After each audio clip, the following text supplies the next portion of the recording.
Mwiriwe neza mwese muraho nagira ngo mbashimire nicyo cyanzanye hano narinzi ibyo mukora birimo kwitanga abantu benshi muri mwese mwitanze ku buryo n'akazi mukora kashoboraga kubagiraho cyangwa kabagiraho ingaruka ku buzima bwanyu ariko mukemera gukora akazi nk'aka mutekereza abandi banyarwanda mutekereza igihugu ntabwo nabona uko mbashimira bihagije mwakoze cyane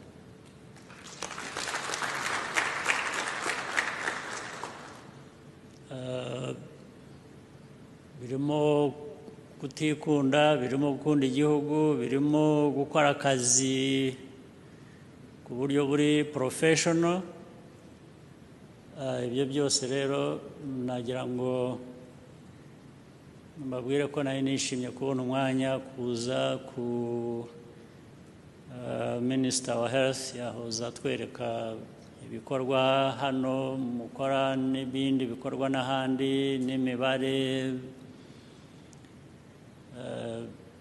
uko imihagaze ku bijyanye n'iki cyorezo cya COVID-19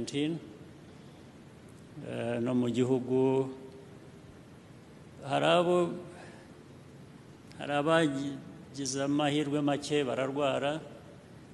ariko ikibazo kinini kindi kiyongeraho ni uko abake barwaye n'abandi bagikurikiranwa n'akazi mukora nta kuntu byajyaga gukorwa igihugu cyose kitahagaze mu buzima bwacyo nta ugenda nta ugira atya nta abantu bose bagumye mu mazu kuri lockdown ibi byose birumva ko ubuzima bw'igihugu bwose buba bwahagaze ariko ubwo buzima bwose nubwo bwahagaze icyizere kirahari cy'uko ibintu bizajya mu buryo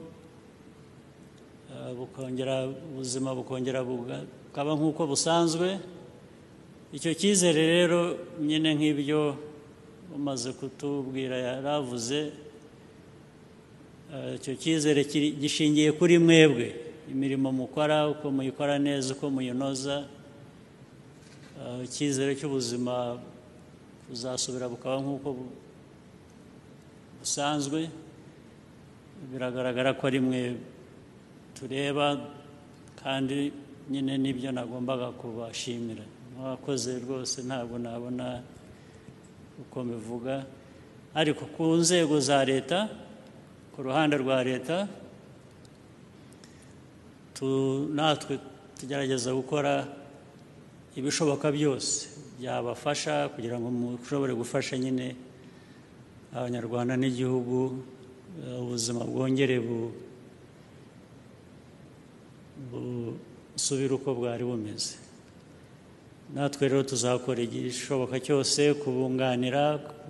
kugira ngo akazi mukora gakomeze kagende neza ntabwo rero ndi butinde cyane nagira ngo mbashimire nicyo cyanzanye hano mbifurije Pasika nziza ubwo tuzongera twishime ubuzima nibwongera bukamera neza kandi twongere tubashimire murakoze cyane